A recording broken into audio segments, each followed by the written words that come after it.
Giplay. Ano po ang karaniwang paraan ng pangingisda sa Barangay Tatsoka po? Dito ang malimit ay pangangawil at saka paglalambat. Sunod naman po ay paano mo inihahanda ang gamit sa pangingisda po? Ayan, katulad nito, hinahayo mo muna para hindi makalusot ang isda. Sunod po ay ano ang mga materyales ang gagamitin mo bilang pain at bakit po? Merong kristalet, yun yung parang tela lang, at saka yung isda rin ang pinamamain o kay hipon. Sunod po ay may mga teknik ba ng pangingisda na kakaiba sa inyong komunidad po? Ay halos pare-pareho naman, may ang pinakanguna dyan, yung alam mo yung pag-aanhom ng isda. Tatandaan mo yung, ang tawag dito sa amin dahil. Yung may dahil ka, yung palatandaan, mga bundok, ilang itong pulong ito, tatandaan mo kung saan nakatapat doon, sa lubo o kaya dito sa kalapan, yun ang tinatawag na dahil. Sunod naman po ay paano nabago ang pamamaraan ng pangingisda sa paglipas ng panahon po? Parang nung sa aking nung una at ngayon parang pareho pa rin. May nadagdag man ay kakaunti. Hindi naman halos nagbago. Kailan po kayo madalas mangisda po? Ay kalimitan ay araw pagka yung may sa gabi, may labas ng isda. Depende sa panahon. Kasi minsan may labas ng isda sa gabi. Hindi yun ang tinatawag na pangingilaw na may lambat na tinatawag. Sunod naman po ay anong oras ng araw o gabi ka mas gustong mangisda at bakit po? Ay depende sa tao yan. Meron kasing mas gusto sa araw, mas gusto sa gabi. Mas kung saan ka komportable.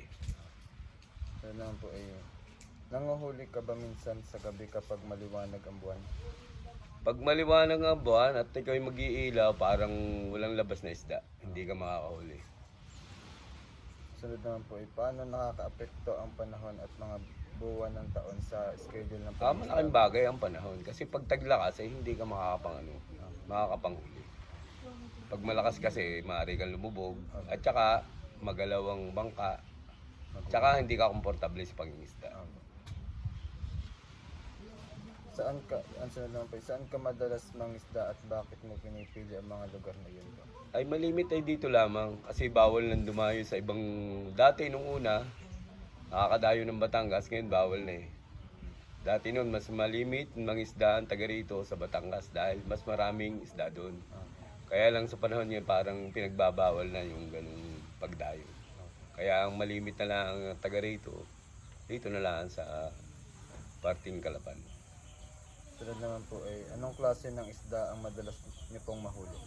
Dito malimit di mga isdang sa pangangawil, yun ang pangkaraniwang nahuhuli dito. Kaya mais, mga tulingan, yun ang malimit mahuli dito. Napapansin niyo po ba na nagbabago ang dami o uri na isda sa paglipas ng panahon? Ay ano naman yan, depende kasi asa ngayon talagang kakaunti ng isda kung ikukumpara nung panahon nung una. Siguro sa dami na rin na nangingisda. Ano naman pong sunod po yung mga paniniwala at kaugalian po? Ano ang mga paniniwala o kaugalian po o pamahiin tungkol sa pangingisda sa Barangay Tatsoka? Wala namang pamahin dito. Dito pagka yung may isda, ang isda, walang pamahin. Sunod naman po ay nagdadasal o naghahandog o gumagawa ka ba ng ritual bago mangisda po? Ay malimit hindi na, abala na sa pag-iintindi ng gamit, hindi na nakakapag ganun. Ang iniisip lagi kung gaano karaming mahuhuli. Ayun ang totoo lang. Sunod naman po ay paano ginagabayan ng mga paniniwala na ito ang pagpili mo ng oras, lugar o paraan ng pangingisda? Paano?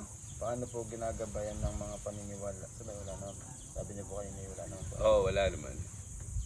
Ang sunod po, nasusunod pa rin po ba ang number 6 po ay paano ipinakikita ng tradisyonal na pangingisda ang paggalang ng komunidad ninyo sa kalikasan at pagpapanatili po? Ay di yung hindi ka gagamit ng mga pinagbabawal gaya ng paputok. Doon na nakikita yung paggalang sa kalikasan. Yung hindi ka makakasira ng kalikasan. Sunod lang po, paano nakaka-apekto po ang mga pagbabago gaya ng teknolohiya o pagbabago ng klima sa mga paniniwala at gawain na ito? Sige nga, ulitin mo. Ano, paano nakaka-apekto ang mga pagbabago gaya ng teknolohiya o pagbabago ng klima sa mga paniniwala at gawain na ito? Hindi Hindi ko- naman po, pwede naman po liklahan po. Sige nga, ulitin mo. Hindi ko maabot eh. Paano nakaka-apekto ang Mga teknolohiya, mga makabagong teknolohiya. Ay wala dito pa naman sa pangingisda, ay wala pa namang bagong ginagamit na makabago. Yung pa rin, kung ano yung una, yung pa rin ang Wala pa din naman Oo. mga fish finder. wala. Meron man dito yung mga dayo, ay wala, hindi epektibo, mas epektibo pa rin yung sinaunang gamit, yung dahil nga. May mga nagmagamit fish finder pero hindi naman sila sanay mangisda. Gaya nito si Doktor, may fish finder yan pero pagdating niyan dito wala huli. Mas marami pang huli yung mga taga rito. Oo, mga dating tradisyon ng panguhuli ng isda. Sunod naman po ay kabuhayan at mga hamon po. Ay dito kasi kalimitan may trabaho sa dagat, may trabaho din sa kati. Pag taglakas ay di yun sa construction. Pagka naman ay di sa dagat pag tagkalma. Paano naman po nakakatulong ang pangisda sa pang-araw-araw na pangangailangan niyo po? Ay pagka talagang mangingisda ka, ay wala ka ng ibang kundi mangisda. Yun na talagang merong nakakatulong. Number 1 na pangkabuhayan dito sa dagat. Kuhaan po talaga ng... Yun ang pinagkukunan talaga ng kabuhayan dahil makalimitan dito sa dagat. Magkano ang karaniwang kinikita niyo po sa pagbibenta ng isda? Minsan, pag magandang dawi, naabot ng 2,000, na higit pa, pero ang kalimitan, 500, 600, yun ang pakalimitan. Pero minsan, nakakatsamba naman, nakakahuli ng malaking isda, ay di nakakabenta ng malaki-laki.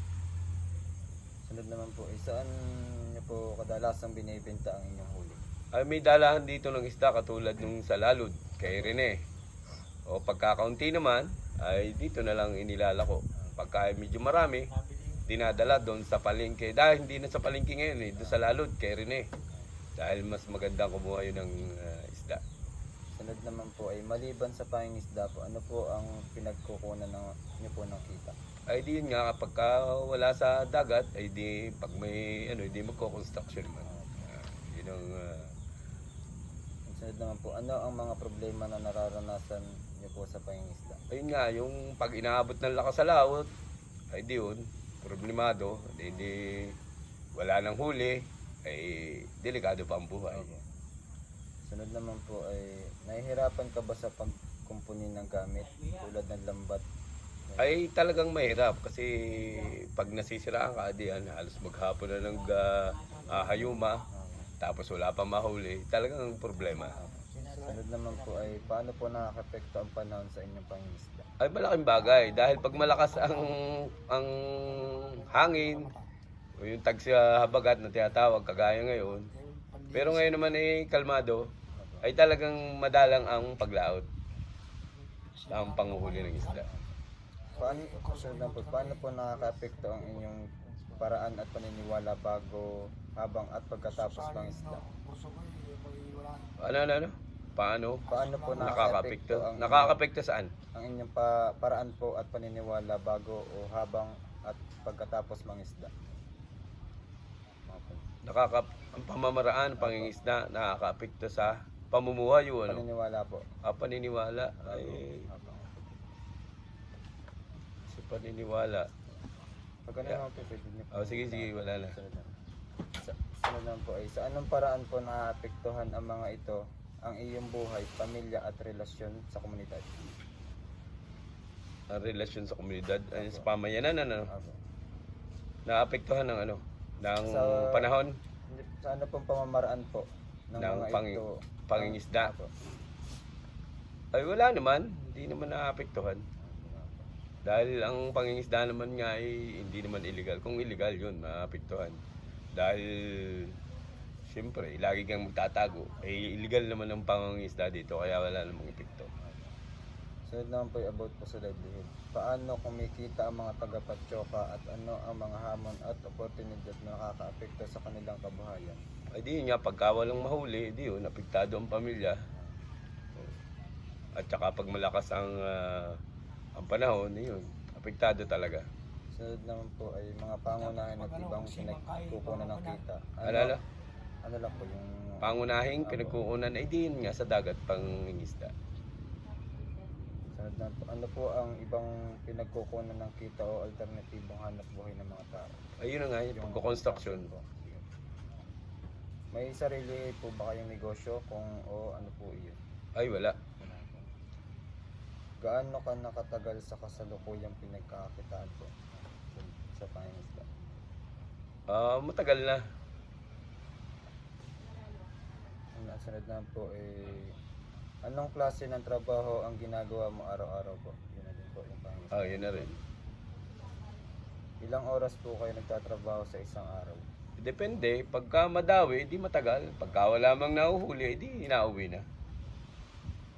Paano po nakakatulong iyong trabaho sa pamilya at pamilya po? Dahil yun nga pangunahing trabaho, di yun, siya number one.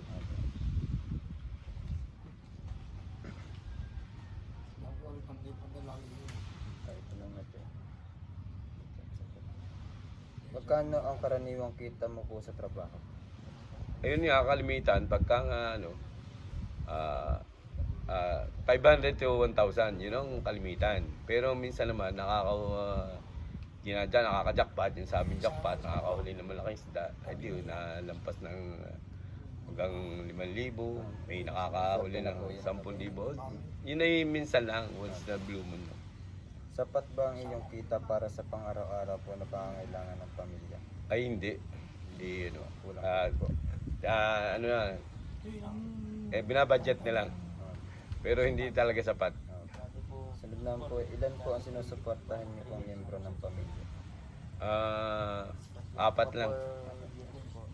Karamihan ba sa tao po sa Barangay Patyoka ay sapat na kinikita para sa kanilang pangangailangan? Hindi nga, hindi sapat. Binabudget lang. Pinagkakasya. Pinagkakasya lang. Kontenta po ba ang tao sa kasalukuyang paraan ng pamilya? Ay wala, no choice naman eh. Hindi na po talaga na po. No choice. Pero na, Wala na magagawa kundi tiyagain na lang kung ano yung dahil wala namang ibang yun ang nakasanayan. ito naman po sa kampanya at partisipasyon ng pamilya. Ano ang mga tungkulin ng bawat miyembro ng pamilya? Ay di sa bahay, ay di tulong-tulong sa mga gawaing bahay. Ang magulang naman, ang bilang ama, ay di yun siya naghahanap ng makakain. Sa mga hamon naman po, ano ang pinakamalaking problema na hinaharap mo sa kabuhayan po? Yun. Ay di yun, pagka medyo wala kang kita, din medyo mainit ang ulo, ay ayos lang naman, nakakaya naman. Ito na po. Ano po nakakapekto ang lokal na ekonomiya sa kabuhayan? Ang gobyerno natin, Siguro po, ekonomiya po. ay wala namang masyadong ayuda ang gobyerno eh. May mga panganib ba sa trabaho? Sa trabaho niyo po? Oo, pag inaabot nga ng lakas sa laot, yun ang pinakampanganib. Ano po ang hirap na nararanasan niyo po sa pagbibenta ng produkto o huli? Ay sa pagbebenta wala namang problema dahil may dalahan nga ng isda. Sunod naman po ay paano po nakakapekto ang iyong edukasyon o kasanayan sa kabuhayan mo po? Ay kung sa edukasyon na sa pangingisda, ay wala naman. Mas magaling pa nga yung walang pinag-aralan. Dahil sanay na siya sa pangingisda. Ang sunod naman po ay suporta at opportunity. Anong klase ng tulong ang makakapagpabuti po sa inyong kabuhayan po? Ay di yung mabigyan ng dagdag na gamit sa pangingisda. Sunod naman po, nakakatanggap ka ba ng tulong mula sa gobyerno o hindi? Mayroon naman. Kagaya ng oil spill, nabigyan ng mga ng counting ayuda. Sunod naman po ay may mga programa ba sa inyong lugar po tungkol sa sustainable o alternatibong kabuhayan? At para sa ngayon, wala rin akong nakikita. Sunod naman po ay, ano ang papel po ng gobyerno o mga programa ng komunidad sa pagtulong sa kabuhayan sa Barangay Patioka? Ayun, paminsan-minsan may nadating na ayuda, Opo. pero hindi malimit. Dilaw ka ba? Sunod naman po ay mga disaster po. Paano naghahanda, tumutugon at bumabangon mula sa sakuna ang mga tao at leader sa Barangay Patioka po? Ha? Sa mga sakuna dito, parang wala namang... Paano tumutulong ang mga lokal na barangay? Ang barangay. Paano po tumutugon? Yung na... ano ng ano? Ay, tumutulong naman. Sunod naman po ay kaalaman at informasyon. Anong mga uri po ng sakuna ang madalas sa Barangay Patioka po? Wala naman tayo ngayon masyadong bagyo. Hindi naman masyadong ano. Wala masyadong sakuna. Sunod naman po ay aling sakuna ang may pinakamalaki pong epekto sa komunidad? Sumat. Ay, di nung 1994 pa nang lumindol. Maganda Po sumat. yung Oo, takot ang mga tao. Nagkameron ng mga kaba. Sa atin Hindi yun. makatulog ng ayos. Yun ang parang natatanda kung magalaking sakuna ang nangyari dito. Bakit di ba pinaso yan po doon? ay no? paano mo po malalaman ang paparating na sakuna? Ay, di yun sa balita na lang. May bagyo. Yun naman lagi na hindi naman nadidetect ng lindol eh. Bagyo lang, yung bagyo. Di sa balita. Ay, sa ngayon, sa cellphone na. Hindi, wala na tayong mahilig. Hindi na masyadong ano eh. Sa cellphone na lang. Sunod naman po ay paghahanda bago ang sakuna. Ano ang ginagawa ng pamilya? Ay, di yun. Tinatalian ng bahay. Para hindi liparin ng mga bubong. Ay, di yun na lang. Dinadagan na ng mga goma ng sasakyan. Sunod naman po ay ano ang unang ginagawa kapag may balitang paparating na sakuna po? Ay, di aayos ang mga bangka. Unang-una yung mga bangka. Dahil yan ang unang-una yan ang ano. Pag yan ang nasira, di wala ka ng panganap buhay. Sunod po yan. Anong mga gamit po ang inihanda niyo pag may sakuna po? Ay, di yan yung bangka itinatabi. Tsaka yung bahay. Sunod po, Iniayos ang lang tayo. may official bang paghahanda para sa baha, bagyo o ibang sakuna po? Ay, wala naman ditong baha. Wala. Kanya-kanya lang. Individual lang. Kanya-kanya lang na... Ano. Sunod naman po ay may evacuation center po ba dito sa barangay? Meron naman. Malaki ang aming ano sa Patioka. Malaki ang ano ng barangay hall. May nakatakda po bang ruta ba ang paglikas? May nakatakda bang ruta? Ay, pagka ang ano na city na nagano, di yun saka na ang sa city na nagmumula yun. Kailan po ang tamang oras para lumigas po? Ay di pagka pinagsabihan ng barangay, di doon na saka lilikas. Kanino ka humingi po ng tulong para sa paglikas? Ay di sa mga barangay official. Mga ano naman po sunod ipagtugon habang may sakuna po. Paano ka pumupunta sa evacuation center po? Ay tinutulungan naman ng barangay. Haba. May sasakyan naman ng barangay Patioka para ilikas ka papuntang Evacuation po. evacuation. Ano naman pong mahalagang gamit ang dinadala niyo po papuntang Ay di kalmitay, kaldero, yung mga kumot at unan. mga personal things? Oo. May iniiwan bang membro ng pamilya? Meron, hindi naman lahat. Hindi kalimitan yung mga bata at saka yung matanda. Ayun ang ano. Pero pagka yung malalakas, hindi sila nagbabantay ng ano, mahirap din, baka mawala mga gamit. Kapag nananatili po sa bahay, anong mga paraan ang ginagawa mo para maging ligtas po? Ay di yun, lagi kang alerto. Hindi ka makatulog ng ayos. Dahil inaantabayanan mo yung lakas ng panahon. Anong mga ginagawa ng barangay o lokal na gobyerno bago at habang may sakuna po? Ay di yun, lagi na nakaantabay sa mga kabarangay kung dapat nang ilikas o hindi pa. Sunod naman po, paano po tinutulungan ng mga residente ang pamilya at kapitbahay habang may sakuna? Ay di yun, pagka nakikitang kailangan ng tulong ng isang pamilya, di tinutulungan. Nagtutulungan naman. Bayanihan. Ano naman po sunod po, pagbangon pagkatapos ng sakuna. Ano po ang ginagawa niyo pagkatapos ng sakuna? Ay hindi naman sa ngayon, wala naman ako nakikitang malakas na sakuna. Ay wala naman. Wala pa isa. Wala naman tinutulungan dahil wala namang naapektuhan masyado. Pabila. Sunod naman po ay gaano ka-epektibo po ang kasalukuyang sistema ng pagtugon sa sakuna sa barangay Patioka po. Ay dito sa amin ay ayos. Magandang ano ng pagtugon ng barangay. Ganda po ang ano. Oo, sa Patioka, barangay Patioka. Sunod naman po ay paano nakikipag-ugnayan po ang barangay sa mga residente at ibang ahensya?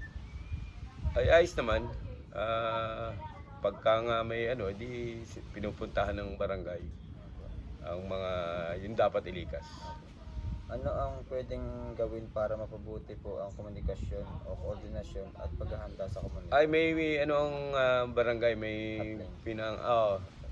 sa bawat taga Patioka. Paano po mababawasan ang pinsala sa mga sumusunod na sakuna? Ay di yun nga, laging handa. Bakit mahalaga po ang suporta ng lokal na gobyerno sa paghahanda at pagtugon sa sakuna? Pagka walang mahalaga 'yun kasi pagka walang masyadong kakayanan ng tao at ay tinutulungan. Ano po ang mga karaniwang pong tradisyon na pagkain na niluluto sa komunidad po? At yung kung ano lang yung wala namang anong tradisyon. Ang sunod naman po ay anong mga lokal na sangkap po ang madalas gamitin sa mga ito? Wala, di kalimitan sibuyas ka ano lang, pamintas, sinigang meat. Paano po, ang sunod naman po, paano po naiipasa ang mga kasanayan at recipe po sa pagluluto sa bawat henerasyon? Hindi yun, kung ano yung nakikita, hindi yun ginagaya. Sa anong paraan man po konektado ang pagluluto at pagkain sa mga pagtitipon o pista ng komunidad? Ay dito naman sa tulad ng barangay namin, wala masyadong handaan dito pagka ano eh. Pagka piyesta-piyesta, hindi kagaya sa bukid. Walang ano dito. Ano pong mga hamon ang nararanasan ng mga tao sa pagpapanatili ng tradisyon ng pagluluto? Ay yun nga, sabi ko, pagka nga piyesta dito, wala namang masyadong handaan. Sa tradisyon man ng pagluluto, hindi naman masyadong nakapokus ang tao dito sa pagluluto. Ang dito nga ay nakapokus sa paghahanap buhay. Sunod naman po ay paano po nakakatulong ang mga kababaihan at bata sa barangay Patioka sa kanilang pamilya at komunidad? Ay di yun nga, tutulong sa gawain bahay. Yung minsan ang ina naman, siya naglalako ng nahuhuling isda ng kanyang asawa. Sunod naman po ay ano po, mga gampanan at ano ang mga karaniwang tungkulin ng mga kababaihan at bata sa bahay?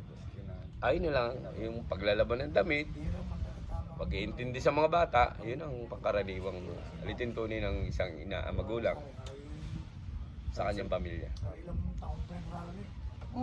Sunod naman po ay paano po nakakatulong ang kababaihan at bata sa panghahanap buhay o pang-araw-araw na panghahanap? Ay yung pagka dadating ng ama, sasalubungin, tutulong sa pagbubuhat ng bangka, at yung pag-ano ng isda. Sunod po ay nakakatulong ba ang kababaihan sa pagbawas ng hindi pagkakapantay sa komunidad?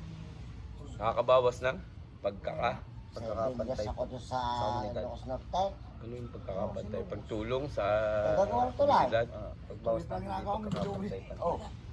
Ay, nakakatulong ang ginagawa din. ng crane, dalawa.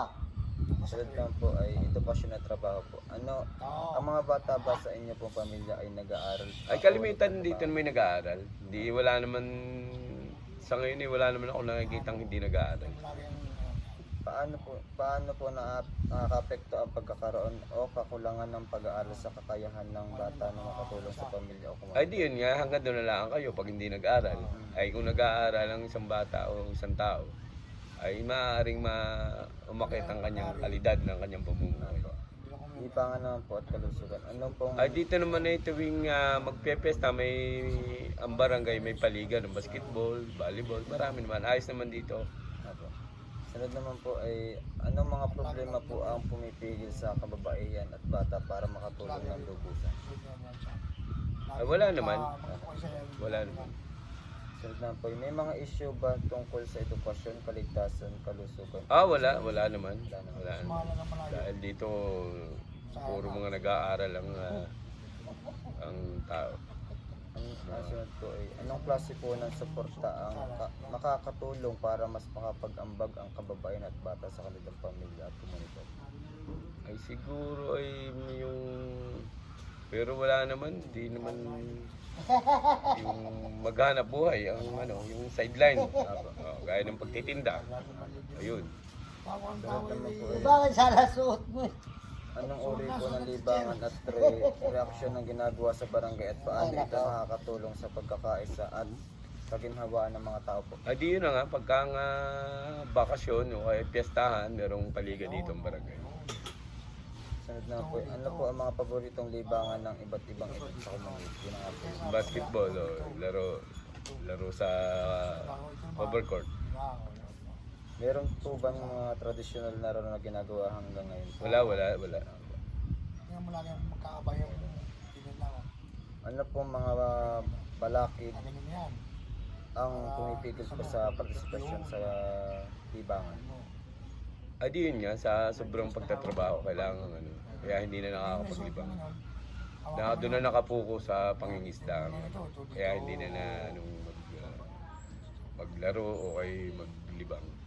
Sunod naman po ay paano po nakaka-apekto ang COVID-19 sa buhay o kabuhayan at Ale. COVID-19 po sa mga Ay, kabuhayan? nung COVID-19, malaki talaga eh. Hindi ka nakakalabas ng bahay eh. Talagang malaki-laki. 90%. At paano naman po kung kayo nakabangon pagtapos ng pandemya? Ay di wala. Ay kung sunerte, di buhay. Kung hindi naman wala ka naman magagawa eh. Sunod naman po ay ano ang buhay mo bago po ang COVID-19? Yun na nga po. Oo. Sunod po ay ano po ang pangunahing hanap buhay? Yun na nga, pangingisda. Ano ang pagbabago na nangyari po sa barangay nang dumating ang COVID-19? Ay di, nung una ay di hirap. Tapos nung natapos naman, okay naman na. Wala na rin. Hindi naman masyado apektado. Ano naman po ay kung ano po nakakapekto ang COVID-19 sa inyong kahanap buhay? Ay malaking bagay dahil bawal nga lumabas ng bahay. Pagkalang pag ano. Hindi ka makapaghanap buhay. Sakripisyo talaga ng COVID-19. Depende sa'yo. Nakapagtrabaho, nakapangisda o nakalaot ka ba po noong pandemya? Oo naman pero limitasyon. Hindi gaya ng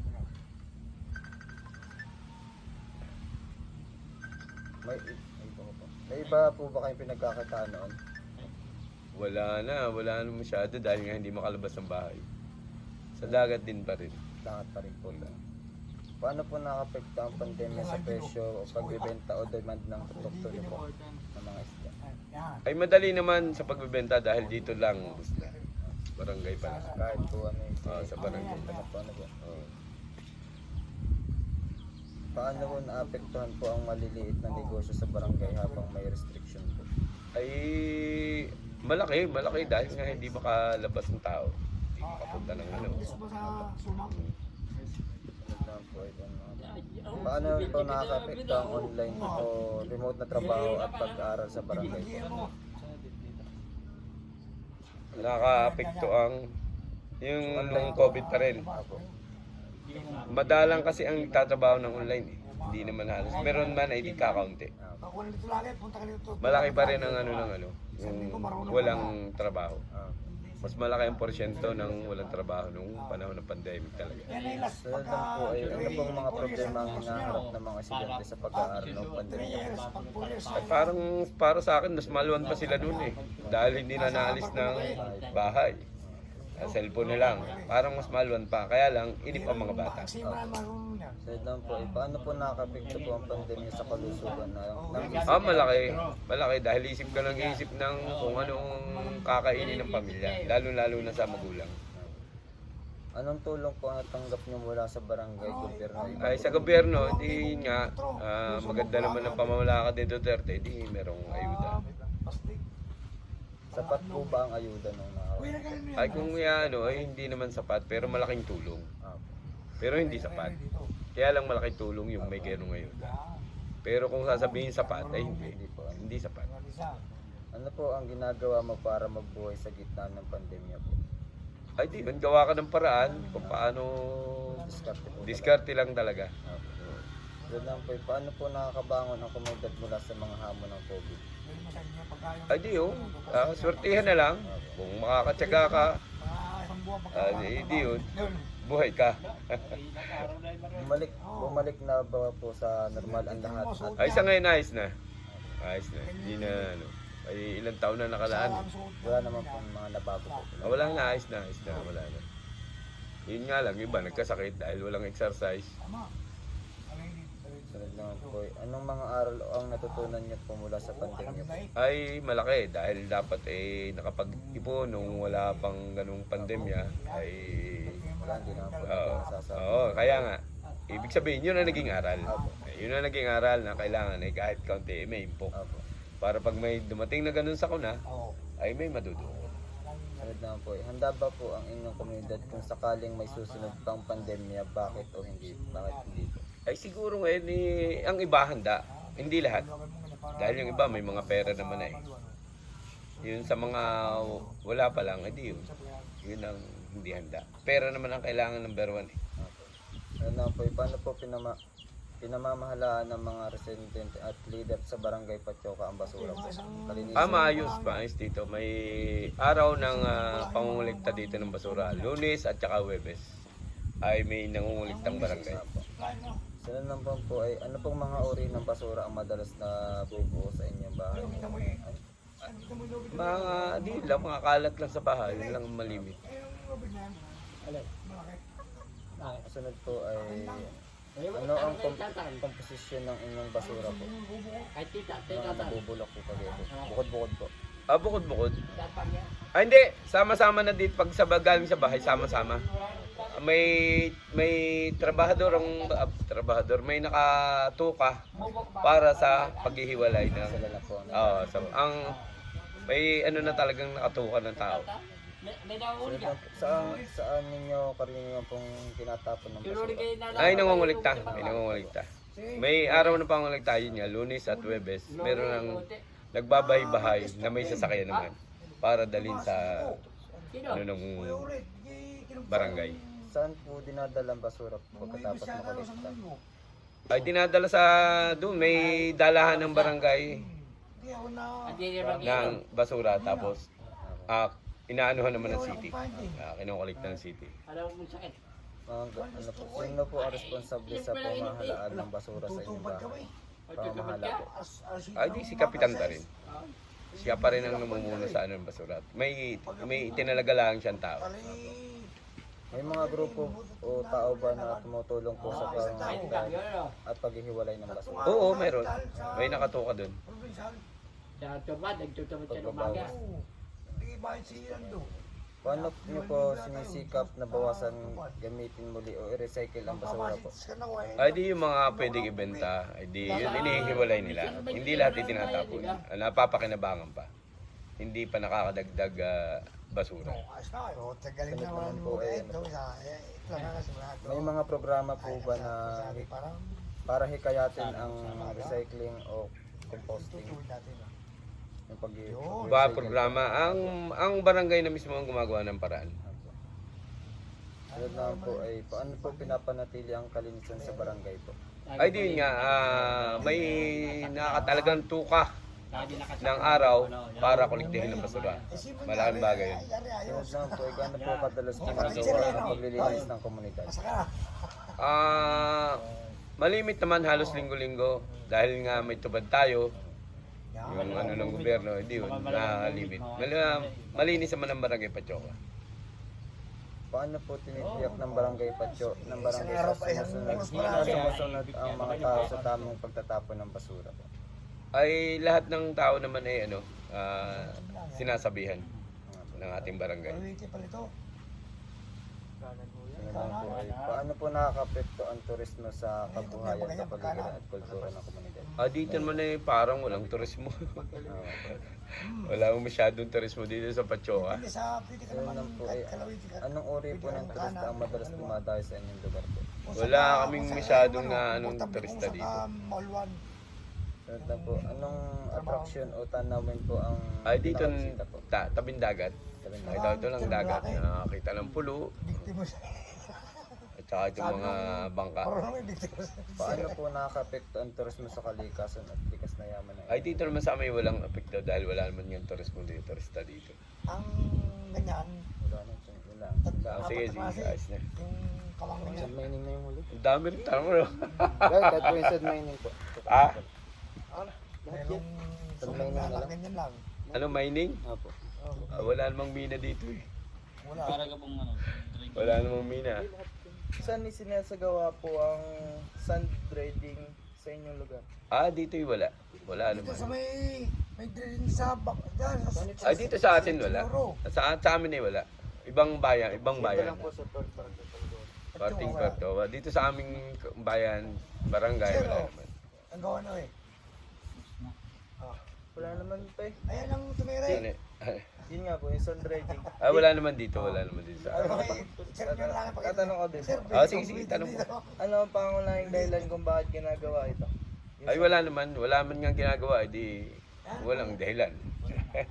Ano ang apekto ng sand dredging sa kalikasan? Ay, malaki eh. Kasi unang-una, kasi ang buhangin, bandang tabi lang yan. Ang pagitna niyan, batuhan, putikan.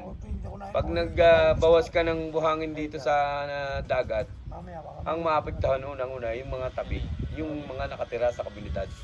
Dahil itong buhangin sa tabi, yan ang kukunin papunta doon sa kinuhanan nila ng buhangin. Yun ang maapektuhan ay ang taga-aplaya. Paano ito pagkawala mo, nakakapekto sa kabuhayan ng mga mangingisda?